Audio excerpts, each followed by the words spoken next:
Is Avatar the Last Airbender anarchist propaganda that will teach your kids to destroy the world? Let's look at the evidence. Number 1, I want to go back to when the show debuted. This was the humdrum storm known as the 2000s, an era in American history defined by emo eyeliner and bombs in foreign countries. George Bush, the son of former President George Bush, was in power. Or was he? Were all his words the mark of an evil vizier? Then, along comes Avatar, the Last Airbender. What in the fucking gentrification is this shit? This shows the story of Aang, a mad dog career criminal who totally escaped from Pulp Fiction. He does not obey authority to any degree, but instead breaks laws. Despite being a capital C criminal, he is the protagonist of this story. How does this show us up this? Well, you see, according to Avatar, we are all just giant toddlers in one great big plastic playpen in an alternate dimension where the president is actually a chud and every day is April Fool's. You know, it was while writing that last line when I remembered. In the 2000s, one of my brother's friends told me how Zuko's mom left him when he was a kid, thereby damaging him for life and making his worldview so dark and doomy. This, of course, parallels John Lennon, who, as we all know, made the song Revolution Number 9, a 9-minute song with 0 hooks and lots of strange, chaotic noises. Holy shit, did I fucking call it or what? Once a bad egg, always a bad egg. Now, Zuko is a personification of the 2000s nu metal angst. His MySpace username was Tortured by Pain. And yes, Zuko grew his hair long, at one point tried to dread it, wore chains and saggy pants, bought a guitar he never learned to play, and smoked behind dumpsters. What a loser! And then the gang just what? Forgives him? What is this, a bunny sanctuary?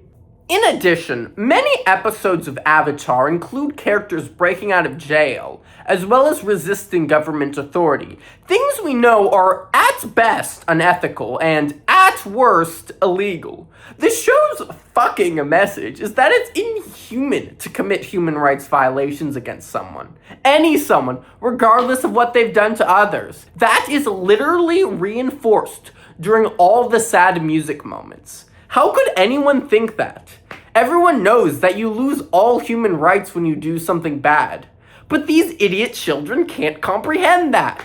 The dumb populace of this empire, like the idiots they are, love freedom. Unfortunately, they've never read Thomas Hobbes, so they're too stupid to know that they have no brains.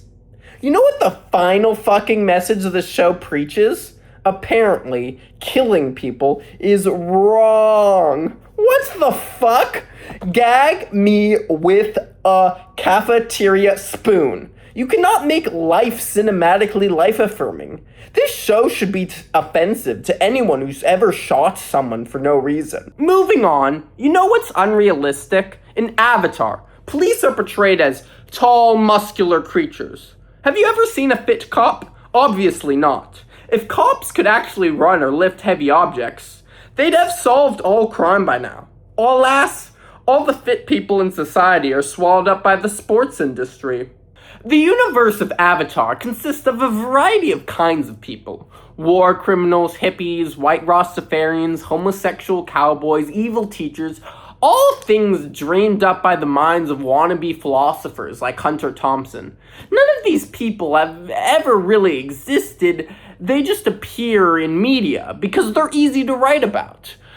And in addition, the children in this show are not in school, which is where children should be. Why?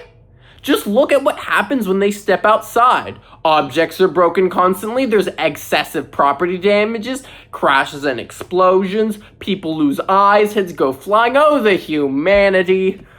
Please, someone stop me. I'm getting bored of being damn right all the time. Not only do our protagonists probably curl up with herbal tea and also prey on crystals, they most likely exercise on those bikes that don't go anywhere. Why do those exist? What's the point of a bike if it doesn't take you to a different place? And don't even get me started on Toph, the precocious child wrestler. This kid is literally hired by the gang for what I assume is a high-paying job. Does she actually perform the expected services? No! All she does is sit around all day, farting her thumbs while war crimes happen around her. Typical millennial. Just look at the dead, soulless eyes on all those Fire Nation generals. They live for the sexual gratification of murder. Their victims want to cry like little babies, but they can't break yet because somehow this isn't the opening scene of Children of God. Though the entire thing reeks of, how could this happen to me? How could it indeed? Why don't any of these oppressed people ever stop to think, hey, maybe it's not the fault of the government. It's my parents who didn't take me to school and instead installed criminal virtues into my head. It's about personal responsibility, something you can't know if you're some snot-nosed punk who goes around breaking laws and people out of prison.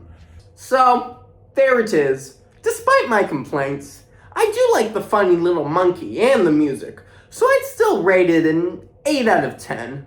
I think my biggest problem is that I hate bald children. Charlie Brown, that kid from The Matrix, the kids from Minority Report, yeah, all of them.